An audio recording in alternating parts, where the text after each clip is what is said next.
Good day, I am Jinky O. Pulutan from Bachelor of Science in Agriculture, major in Animal Science, a third-year student from LWR class section G1. Make a video and explain how Rizal differs from other Filipino heroes which led him to be the national symbol. First and foremost, the national hero of the Philippines, Dr. Jose Protasio Pepe Rizal Mercado Rey Alonso Riolonda, stood out himself from other Filipino heroes for a several of reasons. Instead of using violence, force, he instilled a sense of patriotism in everyone by emphasizing on the Filipino culture, creating literature and other works of art. The first one is advocacy of reforms. Dr. Jose Protasio Pepe Rizal Mercado E. Alonso Riolonda promote nonviolent changes in contrast to other Filipino heroes who called for violent ways of achieving independence. His two well-known books, Noli Me Tangere and El Filibuste Terrorismo, were not merely works of fiction. They also serve as a critic of the corrupt and dishonest policies of the Spanish colonial government. He wrote in an effort to highlight the injustice of the colonists and demand changes that would make Filipinos' life betterment. The second one is intellectual brilliance. It is well known that Dr. Jose Protasio Pepe Rizal Mercado E. Alonso Riolonda has a great intellectual. He was a skilled writer, artist, sculptor, linguist, and physician. He had a never-ending passion for information and was always trying to learn more about the world. He was acknowledged as one of the greatest Filipino polymaths of all time for his contribution to Philippine literature, art, and music, among other fields. The third one is martyrdom.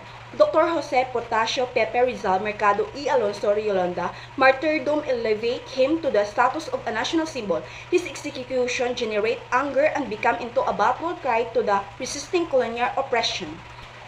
The fourth one is patriotism. Unwavering in his devotion for his country, Dr. Jose Protasio Pepe Rizal Mercado E. Alonso Riolonda give much of himself to the fight for the well-being of the Filipino people. He had the option of choosing an easier life by becoming a doctor in Europe, but he opted to work for the betterment of his Filipino countrymen instead. He used his expertise and intelligence to increase public awareness of the Philippine independence movement. Last but not the least, worldwide recognition. Since Berlin, Germany was the place where Dr. Jose Protasio Pepe Rizal Mercado E. Alonso Riolonda book Noli Me Tangere was published, his efforts and support for changes transcended national boundaries. In London, his book El Filibuste Terrorismo was published. His thoughts and contributions were recognized by the global community, who saw him as a key campaign in the fight for the independence of the Philippines.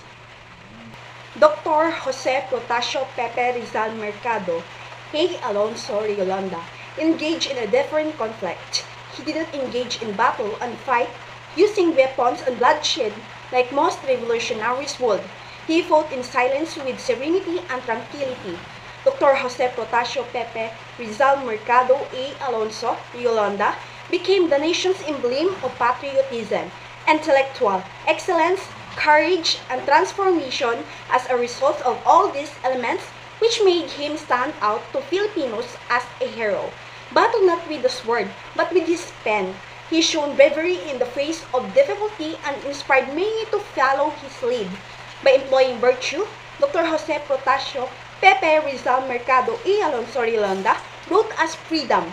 Dr. Jose Protasio Pepe Rizal Mercado E. Alonso Riolonda became the Philippines' national hero because he battled for independence in a silent but powerful way. Instead of using violence or aggression, he wrote novels, essays, and articles to show his love for the Philippines. He was a truly remarkable individual for his period. He was modest, preferring to advocate for reforms through his words as opposed to leading a revolution. Instead of acting aggressively, he employed his intelligence, talents, and skills in a more peaceful manner. He chose to restructure the administration without resorting to violence. Instead, he used his writings to help Filipinos see the world differently. Without hesitation, he committed his life to serving his nation.